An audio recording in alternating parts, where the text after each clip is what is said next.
शांति। आज है 21 अक्टूबर 2025 की साकार मुरली है।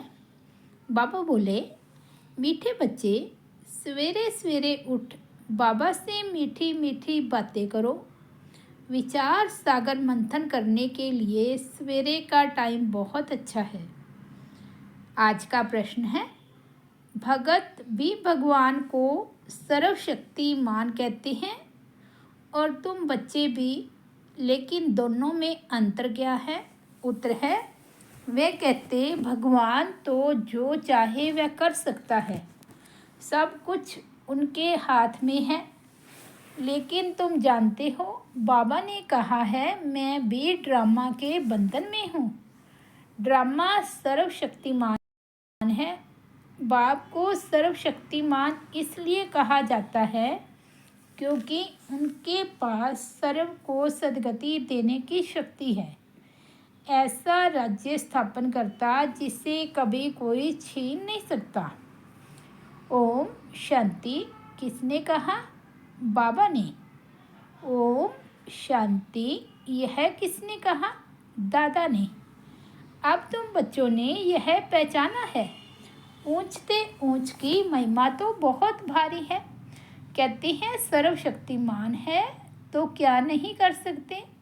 अब यह भक्ति मार्ग वाले तो सर्वशक्तिमान का अर्थ बहुत भारी निकालते होंगे।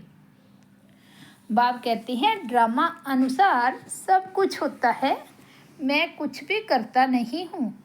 मैं भी ड्रामा के बंधन में हूँ। सिर्फ तुम बाप को याद करने से सर्वशक्तिमान बन जाती हो। पवित्र बनने से तमो प्रधान से सतो प्रधान बन जाते हो। बाप सर्वशक्तिमान है, उनको सिखलाना होता है। बच्चे मुझे याद करो तो विकर्म विनाश हो जाएंगे। फिर सर्वशक्तिमान बाप बन विश्व पर राज्य करेंगे। शक्ति नहीं होगी तो राज्य कैसे करेंगे? शक्ति मिलती है योग से, इसलिए भारत का प्राचीन योग बहुत गाया जाता है।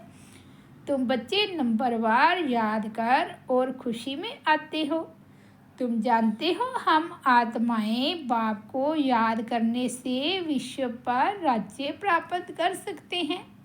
कोई की ताकत नहीं जो छीन सके। ऊंचते ऊंच बाप की महिमा सब करते हैं, परंतु समझते कुछ नहीं। एक भी मनुष्य नहीं जिसको यह पता हो कि यह नाटक है। अगर समझते हो कि नाटक है तो शुरू से अंत तक वह याद आना चाहिए, नहीं तो नाटक कहना ही रॉन्ग हो जाता है। कहते भी हैं ये नाटक है, हम पार्ट बजाने आए हैं, तो उस नाटक के आदि मध्य अंत को भी जानना चाहिए ना। यह भी कहते हैं हम ऊपर से आते हैं, तब तो वृद्धि होती रहती है ना। सतयुग में तो थोड़े मनुष्य थे, इतनी सब आत्माएं कहाँ से आई यह कोई समझते नहीं कि यह अनादि बना बनाया अविनाशी ड्रामा है जो आदि से अंत तक रिपीट होता रहता है। तुम बाइस्कोप शुरू से अंत तक देखो, फिर दोबारा रिपीट करके अगर देखेंगे तो चक्कर जरूर हूबहू रिपीट होगा, जरा भी फर्क नहीं होगा। बाप मीठे मीठे बच्चों को कैसे बैठ समझाते हैं, कितना मीठा बाप है। बाबा आप कितने मीठे हो। बाबा बस अभी तो हम चलते हैं अपने सुख धाम में। अभी यह मालूम पड़ा है कि आत्मा पावन बन जाएगी तो दूध भी वहाँ पावन मिलेगा। श्रेष्ठाचारी माताएं बहुत मीठी होती है, समय पर बच्चे को आपे ही दूध पिलाती है, बच्चे के रोने की दरकार नहीं होती। ऐसे ऐसे यह भी विचार सागर मंथन करना होता है। सुबह को बाबा से बातें करने से बड़ा मज़ा आता है। बाबा आप कितनी अच्छी युक्ति बताते हो श्रेष्ठाचारी राज्य स्थापन करने की। फिर हम श्रेष्ठाचारी माताओं की गोद में जाएंगे। अनेक बार हम ही उस नई सृष्टि में गए हैं। अभी हमारे खुशी के दिन आते हैं। यह खुशी की खुराक है, इसलिए गायन भी है। अति इंद्रिय सुख पूछना हो तो गोप गोपियों से पूछो। अब हमको बेहद का बाप मिला है। हमको फिर से स्वर्ग का मालिक श्रेष्ठाचारी बनाते हैं। कलप कलप हम अपना राज्य भाग्य लेते हैं, हार खाते हैं फिर जीत पाते हैं। अभी बाप को याद करने से ही रावण पर जीत पानी है। फिर हम पावन बन जाएंगे। वहाँ लड़ाई दुख आदि का नाम निशान नहीं, कोई खर्चा नहीं। भक्ति मार्ग में जन्म जन्मांतर कितना खर्च किया, कितने धक्के खाए, कितने गुरु किए हैं। अब फिर आधा कल्प हम कोई गुरु नहीं करेंगे, शांति धाम सुख धाम जाएंगे। बाप कहते हैं तुम सुख धाम के राही हो, अब दुख धाम से सुख धाम में जाना है। वाह, हमारा बाबा कैसे हमको पढ़ा रही हैं। हमारा यादगार भी यहाँ है। यह तो बड़ा वंडर है। इस दिलवाड़ा मंदिर की तो अपरम अपार महिमा है।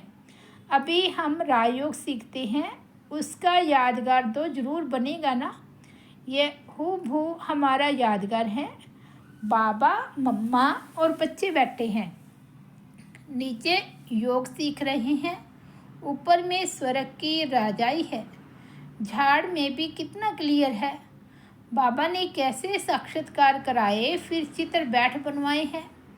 बाबा ने ही साक्षात्कार कराया और फिर करेक्ट भी किया। कितना वंडर है। सारी नई नॉलेज है, किसको भी इस नॉलेज का पता नहीं है। बाप ही बैठ समझाते हैं। मनुष्य कितना तमो प्रधान बनते जाती है। मनुष्य सृष्टि बढ़ती जाती है। भक्ति भी वृद्धि को पाते पाते तमो प्रधान बनती जाती है। यहाँ अब तुम सतो प्रधान बनने का पुरुषार्थ करते हो। गीता में भी अक्षर है मन मना भाव। सिर्फ यह नहीं जानते कि भगवान कौन है। अब तुम बच्चों को सवेरे सवेरे उठकर विचार सागर मंथन करना है कि मनुष्यों को भगवान का परिचय कैसे दें। भक्ति में भी मनुष्य सवेरे सवेरे उठकर कोठी में बैठ भक्ति करते हैं। वह भी विचार सागर मंथन हुआ ना। अभी तुमको ज्ञान का तीसरा नेत्र मिलता है। बाप तीसरा नेत्र देने की कथा सुनाते हैं। इसको ही फिर तिजरी की कथा कह दिया है। तिजरी की कथा, अमर कथा, सत्यनारायण की कथा भी मशहूर है। सुनाने वाला एक ही बाप है, जो फिर भक्ति मार्ग में चलती है। ज्ञान से तुम बच्चे साल्वेंट बनते हो, इसलिए देवताओं को पद्मपति कहते हैं।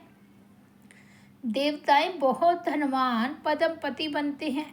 कलयुग को भी देखो और सतयुग को भी देखो, रात दिन का फर्क है। सारी दुनिया की सफाई होने में टाइम लगता है ना। ये बेहद की दुनिया है। भारत है ही अविनाशी खंड।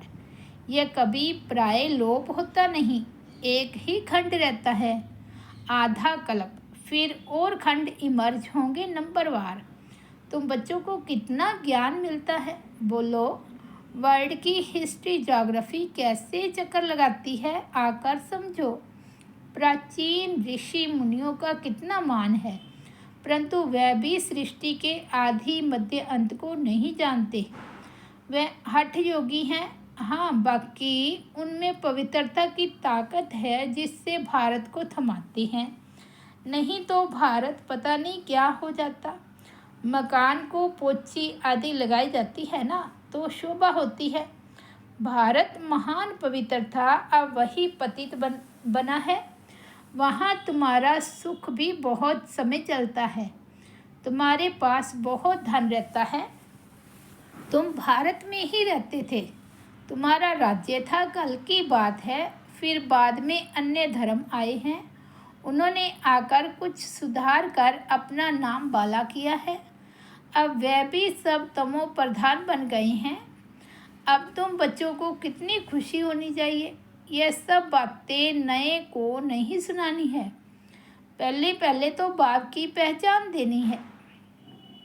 बाप का नाम रूप देश काल जानते हो।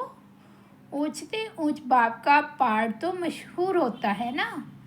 अभी तुम जानते हो, वह बाप ही हमको डायरेक्शन दे रही हैं। तुम फिर से अपनी राजधानी स्थापन कर रहे हो। तुम बच्चे मेरे मददगार हो। तुम पवित्र बनते हो, तुम्हारे लिए पवित्र दुनिया जरूर स्थापन होनी है। तुम ये लिख सकते हो कि पुरानी दुनिया बदल रही है, फिर यह सूर्यवंशी चंद्रवंशी राज्य होगा, फिर रावण राज्य होगा। चित्रों पर समझाना बहुत मीठा लगता है। इनमें तिथि तारीख सब लिखा हुआ है। भारत का प्राचीन राजयोग माना याद से विक्रम विनाश होते हैं और पढ़ाई से स्टेटस मिलती है। दैवी गुण धारण करने हैं। हाँ, इतना जरूर है, माया के तूफान आएंगे। सवेरे उठकर बाबा से बातें करना बड़ा अच्छा है। भक्ति और ज्ञान दोनों के लिए ये टाइम अच्छा है। मीठी मीठी बातें करनी चाहिए। अभी हम श्रेष्ठाचारी दुनिया में जाएंगे। बूढ़ों के दिल में तो वो यह रहता है ना कि हम शरीर छोड़ घर में जाएंगे। बाबा कितना नशा चढ़ाते हैं। ऐसी ऐसी बातें बैठ करो तो भी तुम्हारा जमा हो जाएगा। शिव बाबा हमको नरकवासी से स्वर्गवासी बना रहे हैं। पहले पहले हम आते हैं, सारा ऑल राउंड पार्ट हमने बजाया है। अब बाबा कहते हैं इस छीछी चोले को छोड़ दो, देह सहित सारी दुनिया को भूल जाओ। ये है बेहद का संन्यास। वहाँ भी तुम बूढ़े होंगे तो साक्षात्कार होगा। हम बच्चा बनते हैं, खुशी होती है। बचपन तो सबसे अच्छा है। ऐसे ऐसे सवेरे बैठ विचार सागर मंथन करना है। पॉइंट्स निकलेगी तो तुमको खुशी होगी। खुशी में घंटा 1.5 घंटा बीत जाता है। जितनी प्रैक्टिस होती जाएगी उतनी खुशी बढ़ती जाएगी। बहुत मज़ा आएगा और फिर घूमते फिरते याद करना है। फुर्सत बहुत है। हाँ, विघ्न पड़ेंगे, उसमें कोई शक नहीं। धंधे में मनुष्य को नींद नहीं आती, सुस्त लोग नींद करते हैं। तुम जितना हो सके शिव बाबा को ही याद करते रहो। तुमको बुद्धि में रहता है। शिव बाबा के लिए हम भोजन बनाते हैं, शिव बाबा के लिए हम यह करते हैं। भोजन भी शुद्धि से बनाना है। ऐसी चीज़ ना हो जिससे खिटपिट हो जाए। बाबा खुद भी याद करते हैं। अच्छा, मीठे मीठे सिकिलते बच्चों प्रति माता पिता बाप दादा का याद प्यार और गुड मॉर्निंग। रूहानी बाप की रूहानी बच्चों को नमस्ते। हम रूहानी बच्चों की रूहानी बाप दादा को याद प्यार गुड मॉर्निंग और नमस्ते। धारणा के लिए मुख्य सार फर्स्ट पॉइंट है, सवेरे सवेरे उठकर बाबा से मीठी मीठी बातें करनी है। रोज खुशी की खुराक खाते हुए अति इंद्रिय सुख का अनुभव करना है। सेकंड पॉइंट है, सतयुगी राजधानी स्थापन करने में बाप का पूरा मददगार बनने के लिए पावन बनना है। याद से विक्रम विनाश करनी है। भोजन भी शुद्धि से बनाना है। आज का सतगुरु बाबा का वरदान है, दिव्य गुणों के आवाहन द्वारा सर्व अवगुणों की आहुति देने वाले संतुष्ट आत्मा भव। जैसे दीपावली पर विशेष सफाई और कमाई का ध्यान रखते हैं, ऐसे आप भी सब प्रकार की सफाई और कमाई का लक्ष्य रख संतुष्ट आत्मा बनो। संतुष्टता द्वारा ही सर्व दिव्य गुणों का आवाहन कर सकेंगे। फिर अवगुणों की आहुति स्वतः हो जाएगी। अंदर जो कमजोरियाँ, कमियाँ, निर्बलता, कोमलता रही हुई है, उन्हें समाप्त कर अब नया खाता शुरू करो और नए संस्कारों के नए वस्त्र धारण कर सच्ची दीपावली मनाओ। स्लोगन है, सम्मान की सीट पर सदा सेट रहना है तो दृढ़ संकल्प की बेल्ट अच्छी तरह से बांध लो। मातेश्वरी जी के अनमोल महावाक्य। इस अविनाशी ईश्वरीय ज्ञान प्राप्त करने के लिए कोई भी भाषा सीखनी नहीं पड़ती। अपना जो ईश्वरीय ज्ञान है वो बड़ा ही सहज और मीठा है। इससे जन्म जन्मांतर के लिए कमाई जमा होती है। ये ज्ञान इतना सहज है जो कोई भी महान आत्मा, अहल्या जैसी पत्थर बुद्धि, कोई भी धर्म वाला बालक से लेकर वृद्ध तक कोई भी प्राप्त कर सकता है। देखो, इतना सहज होते भी दुनिया वाले इस ज्ञान को बहुत भारी समझते हैं।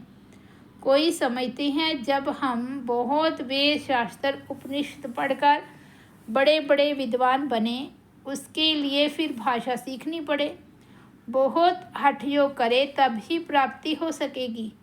लेकिन यह तो हम अपने अनुभव से जान चुके हैं कि यह ज्ञान बड़ा ही सहज और सरल है, क्योंकि स्वयं परमात्मा पढ़ा रहा है। इसमें न कोई हठ क्रिया, न जप तप, न शास्त्रवती पंडित बनना, न कोई इसके लिए संस्कृत भाषा सीखने की ज़रूरत है। यह तो नेचुरल आत्मा को अपने परम पिता परमात्मा के साथ योग लगाना है। भल कोई इस ज्ञान को न भी धारण कर सके तो भी सिर्फ योग से भी बहुत फायदा होगा। इससे एक तो पवित्र बनते हैं, दूसरा फिर कर्म बंधन भस्मीभूत होते हैं और कर्मातीत बनते हैं। इतनी ताकत है इस सर्वशक्तिवान परमात्मा की याद में। भल वो अपने साकार ब्रह्मा तन द्वारा हमें योग सिखला रहे हैं, परंतु याद फिर भी डायरेक्ट उस ज्योति स्वरूप शिव परमात्मा को करना है। उस याद से ही कर्म बंधन की मैल उतरेगी। अच्छा, ओम शांति अव्यक्त इशारे हैं। स्वयं और सर्व के प्रति मनसा द्वारा योग की शक्तियों का प्रयोग करो। शांति की शक्ति का प्रयोग पहले सब के प्रति तन की व्याधि के ऊपर करके देखो। इस शक्ति द्वारा कर्म बंधन का रूप मीठे संबंध के रूप में बदल जाएगा। ये कर्म भोग, कर्म का कड़ा बंधन साइलेंस की शक्ति से पानी की लकीर मिसल अनुभव होगा। भोगने वाला नहीं, भोगना भोग रही हूँ यह नहीं, लेकिन साक्षी दृष्टा हो इस हिसाब किताब का दृश्य भी देखते रहेंगे। अच्छा, ओम शांति। तो ये थे 21 अक्टूबर 2025 के बाबा के अनमोल महावाक्य। मुरली की हेडलाइन है, मीठे बच्चे सवेरे सवेरे उठ बाबा से मीठी मीठी बातें करो। विचार सागर मंथन करने के लिए सवेरे का टाइम बहुत अच्छा है। ओम शांति।